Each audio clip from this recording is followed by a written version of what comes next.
Yeah, as a summary to our presentation, I would just like to highlight a few important issues that we might have discussed in this brief 11 to 15 minutes presentation. Now, as we noted earlier, one of the major issues in the WASH sector challenge is the issue of low sustainability and functionality of water and sanitation facilities. And this is mainly within all the communities and internationally worldwide.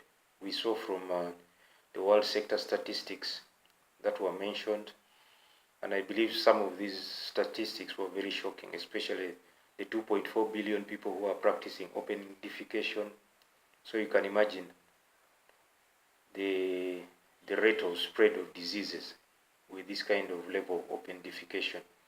Then also the amount of people who cannot access safe water, that's a fairly very high number. Then also the issue of the need for adoption of a uniform best practice of a gender-sensitive community management system with practices like collecting of user fees. What has been noticed is that even if these community systems might exist, there are some other embedded best practices like collection of water user fees which are not being implemented. Membership was also highlighted, the importance of having women in key positions, treasurer, caretaker, and chairperson, so that they can also be able to take decisions on as far as issues of WASH are concerned. It shouldn't be an issue for the men only. Then also talked about issues of harmonization of government national policy on operation and maintenance. It was noticed that there is a gap between the national policy on operation and maintenance that is being implemented by government, and also other sector partners have also got different policies in as far as operation and maintenance are concerned. And these have been clashing, leading to a lot of non-functionality of sources. Then issues of institutional frameworks as far as roles and responsibilities are concerned within the WASH sector in areas of health, education. Who is responsible for WASH within health centers? Is it the Ministry of Water and Sanitation? Is it the Ministry of Health? And within the schools, is it?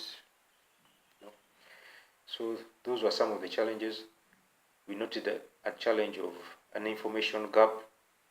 Much as there is a database at the ministry, it was noticed that within the case study of Uganda, there is a main challenge of accessibility of this database.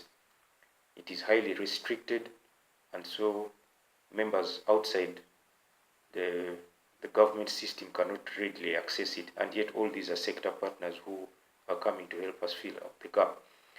It's also noted in Uganda that despite high financing functionality, high financing levels, functionality has stagnated for the last 2 decades, which means there is something not right.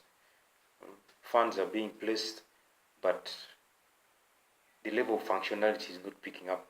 And then reference can be made to, with this reference can be made to the UNICEF story, which we discussed there concerning the iPad and the Archpad and allocation of water points. This is a very good measure where we can transfer the database from the office to the field, and we can actually see that we are allocating water sources to those that readily require them. Then there is a need for a prevention strategy with regard to preventing people from becoming patients. We have the community-based management systems in place such that we